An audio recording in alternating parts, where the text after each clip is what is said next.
Você pode não controlar o que acontece com você, mas você pode controlar como você enxerga isso. Você pode não controlar nada do que acontece com você, mas você pode controlar como você enxerga isso.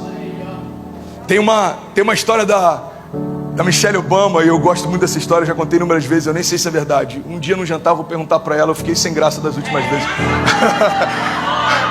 Reza a lenda que estava ela e o Barack Obama jantando, e aí o garçom se aproximou, e quando o garçom saiu, ela falou: ele já foi meu namorado. Aí o Barack Obama falou assim: ah, é? Uau, se você tivesse casado com ele, você ia ser a esposa do garçom então. Aí ela falou assim: não, ele seria o presidente dos Estados Unidos. O que é isso, André? Perspectiva. A forma como a gente encara, a forma como a gente enxerga, a forma como a gente lida com tudo aquilo que se coloca diante de nós. Irmão, eu conheço pessoas que com um problema se abatem, eu com um problema me ativo. É uma escolha, eu decidi. Tá tudo indo ruim, parece que eu tô com ainda mais sangue no olho para fazer acontecer. Por quê? Porque nada vai parar uma promessa fundamentada em Deus. Então quando alguém tenta parar o que Deus prometeu para mim, eu entendo como não sendo só alguém tentando me parar, mas alguém tentando parar a palavra que Deus liberou. Ninguém para aquilo que Ele começou, irmão. Então eu não tenho controle sobre o que acontece, mas eu tenho controle sobre como eu enxergo, perspectivas. Irmão, não é que os fatos sejam diferentes, são os filtros que são diferentes. E eu queria compartilhar isso com você, irmão. Não é que os fatos estão diferentes em 2021, mas os nossos filtros estão. Mateus 6,22 diz: a candeia do corpo são os olhos, de sorte que se os seus olhos forem bons, todo o teu corpo terá luz.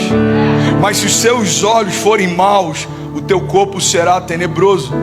Irmão, é natural a gente ter uma estação ruim. O que a gente não pode fazer é se entregar a ela. Bill Johnson diz que fé não é negligenciar os problemas. Fé é não dar aos problemas o papel de governo na construção da nossa história.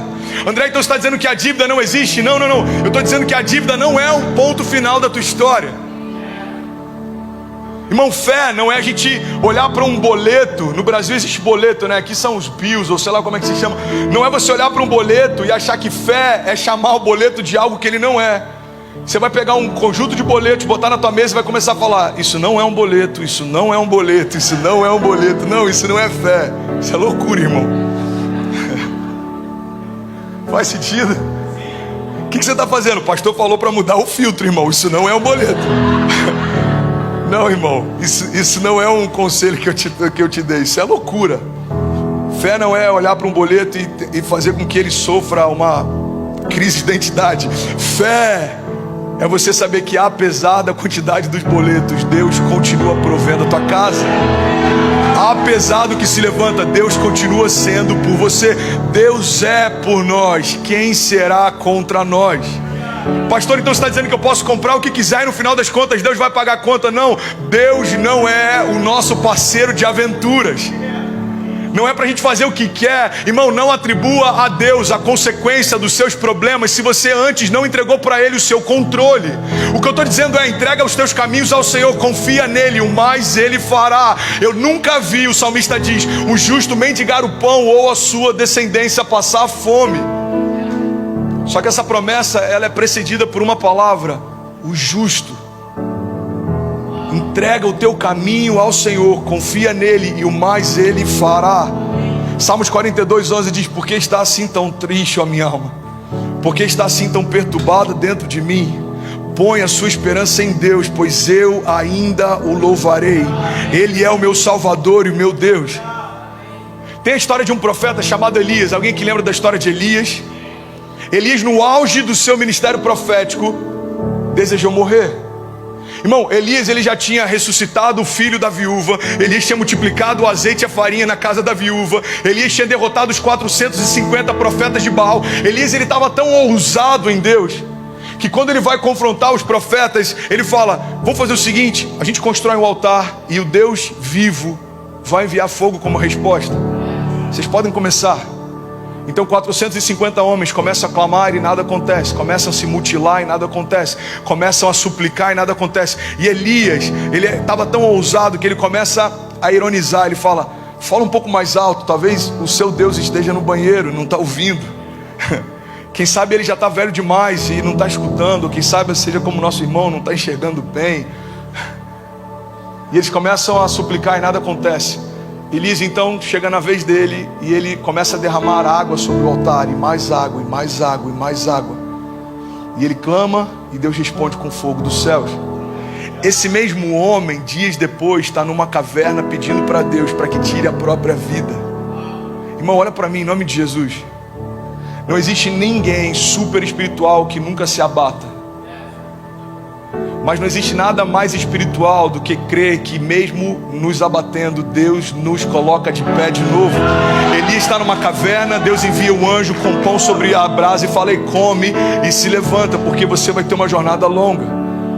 Elias come e se deita de novo. O anjo fala, o anjo parece com a nossa mãe na época do Middle School. O anjo acorda e ele fala: e come, porque a sua jornada é longa. Deus está falando para Elias o que Deus está falando para alguns de nós essa noite. Ei, essa manhã eu entendo que o que você está passando te abate, mas não faz sentido você parar aí, porque eu ainda não parei de fazer. Então lava o teu rosto, se alimenta e continua, porque a jornada é longa.